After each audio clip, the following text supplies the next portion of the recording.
Boa tarde, mestre Anselmo, boa tarde os demais alunos. Hoje a gente vai falar do CPC 32 e da Lei 12.973/2014 e as despesas do IRPJ e da CSLL em empresas de capital aberto listadas no Brasil.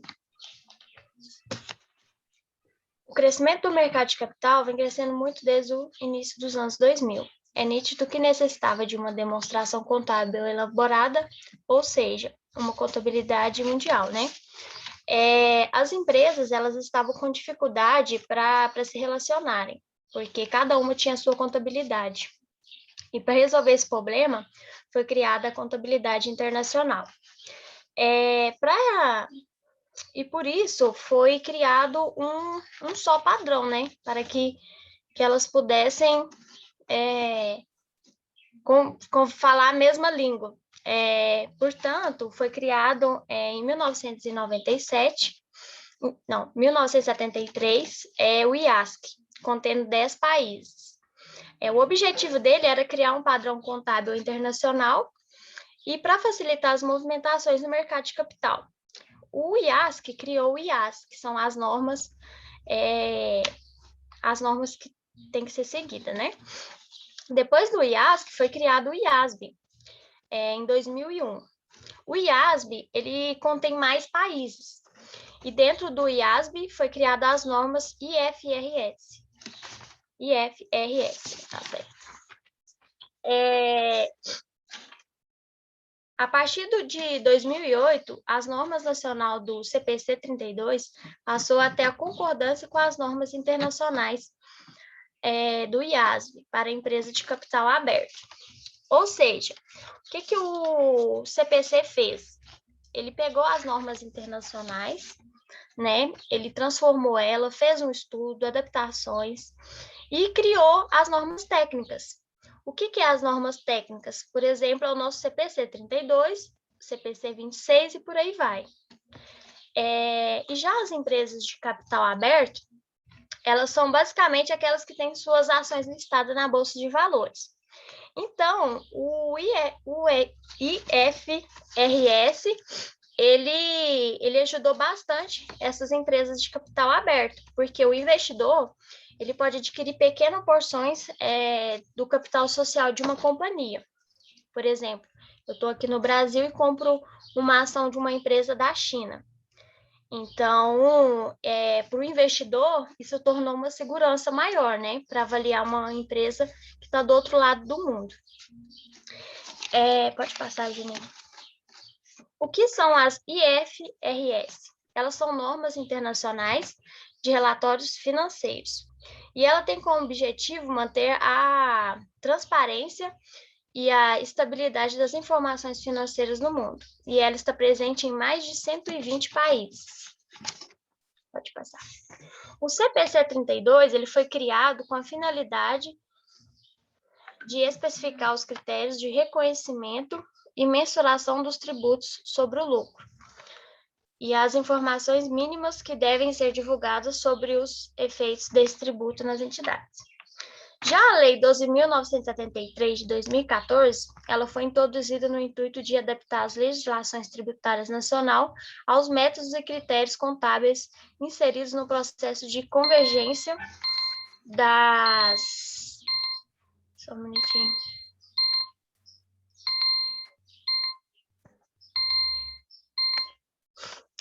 Ela foi criada para juntar, né, a fazer com que a lei, com a tributação nacional, entre concordância com as internacionais.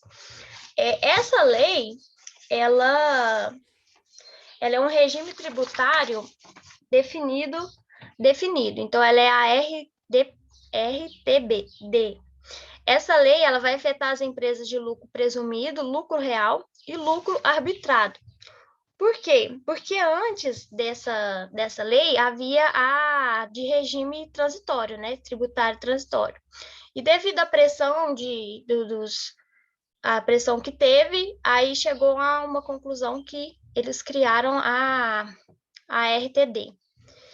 Agora vamos passar para os objetivos. O objetivo geral desse estudo é analisar se existem implicações do CPC 32 e da Lei 12.973/2014 nas despesas do IRPJ e da CSLL em empresas de capital aberto.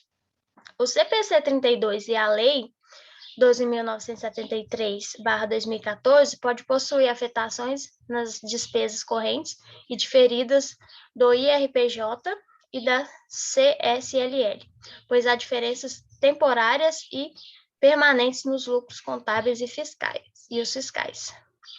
O CPC 32 e a Lei 12.973/2014 têm implicações contábeis e tributárias em alguns aspectos, como nas obrigações assessorias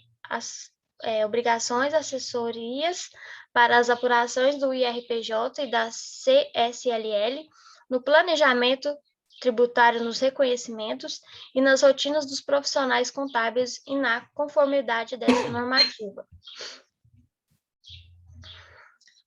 Por fim, a justificativa desse estudo está pautada na necessidade de verificar as aplicabilidades das alterações na apuração dos lucros resultantes da doação da IFRS, porque é válido discorrer se há separação entre os resultados contábeis e fiscais, as BTD, interfere nos dispêndios tributários sobre o lucro de empresas no mercado de capitais do Brasil. Agora eu vou passar a palavra para o Júnior. Bom, nos procedimentos metodológicos, então, a gente vai usar, o estudo usou, na verdade, uma equação para descobrir os resultados e, como fala aqui, ó, com isso o presente estudo busca relacionar as normativas da IFRS que envolvam os tributos com as despesas de impostos sobre o lucro na seguinte equação. Aí é toda essa equação aí, e cada termo, cada sigla vai significar vai ter um valor, vai ter uma quantidade de períodos, igual a gente vê mais para frente. O 0 vai significar alguma coisa, o 1 significa um período aí. Os dados e a amostra de estudo. Foram coletadas, então, informações a respeito de empresas de capital aberto listadas no Brasil, como a Vanessa falou no início, na B3, no período de 2003 a 2017. Então, essa quantidade de períodos vai ser o que está falando lá na frente, que cada parte da fórmula significa um. Então, obteve-se dados para as seguintes variáveis: despesa do imposto de renda e contribuição social sobre o lucro líquido, ativo e passivo fiscais deferidos, entre outros. Para a amostragem final, então, houve a exclusão das empresas dos segmentos financeiros, uma vez que elas possuem legislações diferenciadas para os impostos sobre o lucro. As operações e considerações analíticas, com a definição da amostra, a análise dos dados foi realizada a partir da técnica de regressão linear múltipla de dados em painel, então a partir da fórmula e usado essa técnica. É importante explicar, então, que as dummies para as normativas do IFRS com conteúdo tributário foram construídas a partir das exigências do CPC e da lei. Então, o 1 foi para o período de 2010 a 2017 e o 0 para outros anos. Agora, na lei, a dummy 1 é de 2015 a 2017 e 0 é para os outros períodos. As operações e considerações analíticas, em resumo, então, as associações esperadas para as variáveis de teste CPC 32 e da lei são exploratórias, pois não há constatação de literatura sobre a temática. Os resultados das discussões inicialmente são apresentadas estatísticas descritivas e as correlações do modelo. Em termos gerais, então, é possível afirmar que o CPC e a lei possuem estatísticas próximas e no mesmo padrão. Sobre os dados, então, vai se discorrer no artigo, no estudo, que as despesas do IRPJ e da CSLL possuem ampla dispersão, com coeficiente de variação de aproximadamente 131%. A relação entre as normas tributárias, as normativas tributárias e as despesas de produtos sobre o lucro, inicialmente discorre-se, então, no artigo e nos resultados apurados que foram testados os pressupostos da regressão. Houve verificação da normalidade, mas ela não ocorre dentro da fórmula e da equação e do resultado dela. Nessa pesquisa, então, vai se perceber a exigência de avalista e muitos documentos, então, que dificultam esse processo.